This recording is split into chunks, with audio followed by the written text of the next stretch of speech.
Sabi nga ni Isuto, ay sus, diet pa ngayon. Ano to? Itim na natin. Sabi ko umudong, diretso na kayo. Nagmamadali eh. Matlog eh. Ito tubig lang ng prime water katapat mo. Classic punta kami.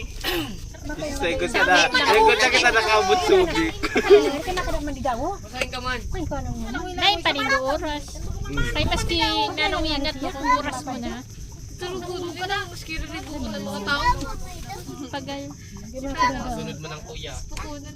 Mapasak ka mo. Ginamit to.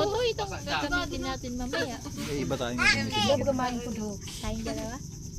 Tama. Ay, minsan pala. Ate, maligo. Alas 10 daw. Labahin mo na yun. Labahin na yung ganito. Pareho talaga. 10 daw. 10 daw. 10.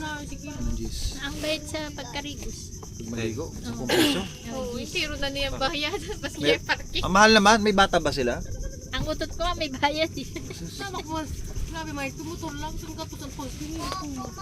Bapantayan 24/7 naman kasi. Sigurado ka ba? Alay maturong. Sa SM nga. Saglit lang. 40. Talaga. Lalo na dun sa kwanto. Sorry ah. Per hour. Ah? Kaya mo na? Kaya mo na natin magkaroon? Hindi ka ba nakakita doon kanina? Sa ano? Nakita na namin yan. Siguro yung mga nag-i-snorkeling, hindi na magkaka-interest din dyan. May magayunog pa. Iba-ibang ano. Doon din, dami-dami ng isda doon.